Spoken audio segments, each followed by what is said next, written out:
Ah, c'est le Covid. Top, c'est le Covid. Général Etienne, bonjour. Bonjour, Président. Ça a pu arriver. Président de comité d'organisation de ce super meeting que vous avez pu vivre aujourd'hui. Évidemment, nous allons juste vous dire une chose. En fait, je ne vais pas vous dire. Je vais laisser Saïd, le président du comité d'organisation, dire un petit mot. Dis un petit mot. Et là, c'est sur le groupe des Camerounais de la diaspora qui se battent aussi comme les Comores pour que ce dictateur, cette photo qu'on nous inflige, cette ombre de Paul Biya sur le Cameroun puisse vraiment partir. Donc c'est pour ça qu'on veut vite faire ce direct. Après, évidemment, on fera un direct. Quand même que l'Afrique est à une ère où la lutte d'indépendance, les luttes que nous menons ont besoin des éminences. Et nous bénissons Dieu parce que nous sommes à un virage très décisif. Et nous sommes contents parce que dans cette lutte, on a des pointures qui pèsent dans les sociétés dans lesquelles nous vivons. Monsieur Saïd, c'est un avocat éminent. C'est quelqu'un qui, de par sa posture et de par son talent, a fait valoir beaucoup et continue de faire valoir aussi bien dans la société française que dans la société comorienne. Il a décidé de se lancer dans cette lutte de libération ô combien difficile et ardue, que par là, beaucoup et tous comprennent que l'Afrique a besoin de tous ses cerveaux.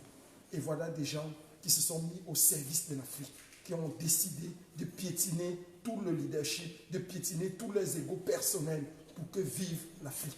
Merci beaucoup, Président Saïd. Excusez-moi, pour qu'on ne pas finir. Doro, président de CanAfrique. Je te laisse te présenter encore, puisqu'on est en train de faire une petite conclusion. Oui, je me présente en tant que président de CanAfrique. CanAfrique, c'est une association qui est aujourd'hui dans 12 pays. C'est une association aussi de 54 pays.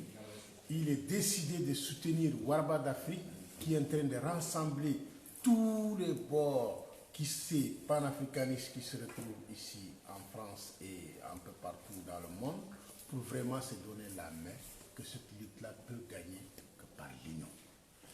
Et le deuxième point que je vais adresser au peuple français et aux peuples européens. Je crois que le pillage de l'Afrique, il y a un grand silence en Europe parce qu'eux, ils ont leur pain, ils ne disent rien. Mais cela, si ils ne prennent pas une position, ça peut retourner contre eux.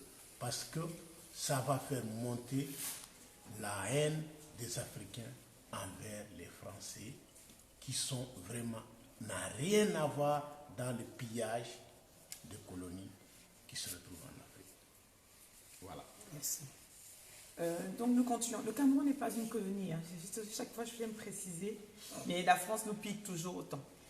Abdourahmane, juste un petit mot pour te présenter. Je vous remercie beaucoup par rapport à l'association au Rabat d'Afrique et toutes les associations qui ont accompagné cette initiative. Et vraiment, la jeunesse africaine se réveille, et le peuple africain se réveille. Et on compte aussi sur la jeunesse qui sont en place. Ne se laisse pas manipuler. Il y a des gens qui travaillent pour le continent, il y a des gens qui se sacrifient, comme vous voyez, il y a les généraux, il y a plein de gens, Caroline, M. Saïd, et président Doro. Donc tous ces gens-là, on est en train de se sacrifier. Ça veut dire nous, dans nos pays d'origine, on est mal vu. Donc on compte sur vous aussi pour mener cette lutte-là. On compte sur vous. On vous remercie beaucoup de partager les vidéos qu'on a, de ne plus faire confiance aux dictateurs africains. Ils sont là pour les besoins de leur poche, pas votre besoin. C'est moi et toi qui meurent dans la Méditerranée, c'est moi et toi qui meurent aussi dans le désert. C'est nous qui sommes les esclaves, mais jamais leurs fils. Réveillez-vous, Afrique. On compte sur vous. Merci encore, merci beaucoup, merci Président Abdourahmane. Avant toute chose, avant que le président de notre grand président Saïd ne prenne la parole pour nous dire exactement l'essence même de ce pourquoi nous sommes là, il faut rappeler quand même que c'est le mouvement Waraba d'Afrique que nous sommes en train de mettre sur pied là. C'est un mouvement panafricain qui est exactement... Waraba c'est quoi? Il faut le dire d'abord d'emblée pour que les gens comprennent. Waraba c'est le grand lion. Wara c'est quoi? C'est ça non? C'est ça, Waraba. Waraba c'est le Grand d'Afrique, ça veut dire le grand lion d'Afrique, le plus gros lion d'Afrique. Et c'est ça que nous levons, c'est cette dynamique-là que nous levons. Il n'y a rien qui va dépasser la dynamique que nous sommes en train de lever. Et dans ce Waraba d'Afrique, il y a le collectif. Et dans ce collectif, bien sûr, il y a le mouvement corps qui continue toujours d'œuvrer et de batailler. Et le collectif, bien sûr, représenté par la présidente Caroline Pégan. Nous donnons la parole comme ça au président Saïd qui va dire rapidement. Encore une chose encore, je suis désolée, mais il faut que je présente Diouf. Diouf, oui, pardon. Comment que je puisse se parler? Oui, puisse parler. Diouf Modibo, c'est Waraba d'Afrique, le combat panafricain. Je suis très très heureux aujourd'hui et honoré par l'action, le meeting d'aujourd'hui, où toute l'Afrique était présente. Les 54 drapeaux ont flotté, les interventions pertinentes, les intervenants pertinents ont parlé, mais le combat doit continuer.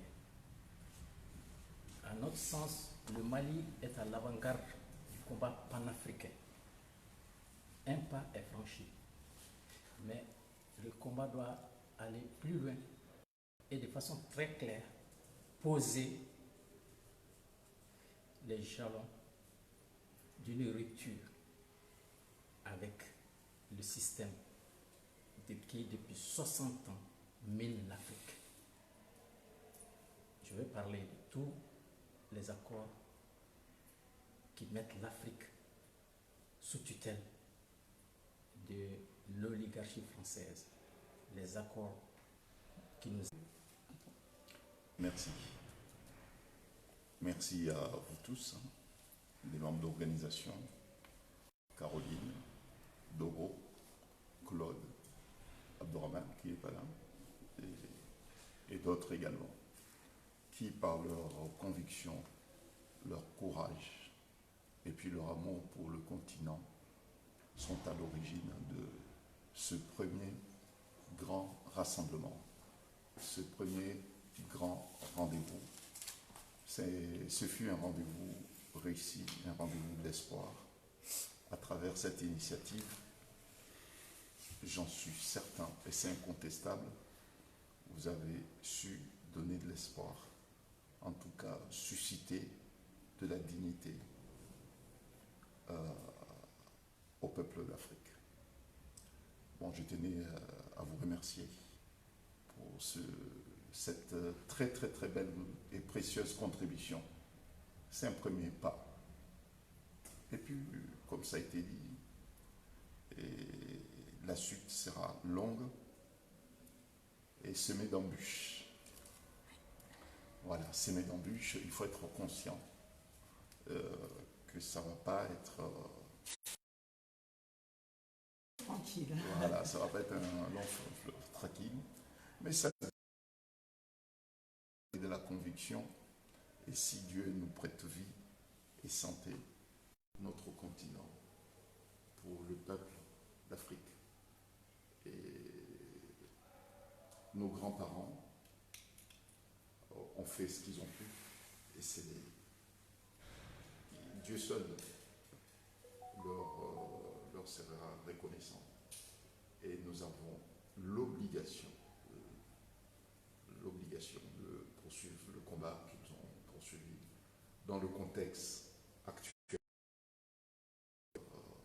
ses opportunités, mais aussi ses difficultés. Bon voilà, mais je pense qu'avec la détermination que j'ai vue aujourd'hui, avec toute la modération, au puis l'esprit de nuance, la modération requise, je pense qu'il n'y a aucune raison, aucune excuse. Nous pourrons et nous allons gagner et faire gagner notre continent. À Bamako, ce mois-ci, pour encourager nos frères et sœurs maliens dans leur quête pour la souveraineté effective de leur pays. Et puis, la première pierre du siège permanent du panafricanisme à Bamako, au Mali. Ça serait en guise de reconnaissance à la fois de leur courage et puis de leur pugnacité, et puis le fait que bon, la nouvelle génération des Maliens, je dirais, honore l'héritage, honore l'héritage de leurs ancêtres. Et nous devons aussi nous inspirer de leur exemple. Donc notre présence sur place est nécessaire. Voilà. Et puis, troisième point, très prochainement, très prochainement, puisqu'il y a des échéances électorales prévues dans différents pays d'Afrique, nous tenons à nous rendre dans différents pays d'Afrique pour tenir des meetings politiques pour porter les valeurs et promouvoir les valeurs du panafricanisme. Ça aussi, c'est des actes concrets, puisque nous voulons que la culture panafricaniste s'inscrit dans le paysage politique et que le choix des électeurs africains soit fait aussi sur la base des valeurs du panafricanisme. Voilà les prochaines démarches que nous entendons. Bon, donc, en résumé, nous tenons à remercier toutes les organisations qui ont pris part à la manifestation d'aujourd'hui. Et puis nous appelons tout le monde à venir s'inscrire sur la liste des passagers pour Bamako. Voilà.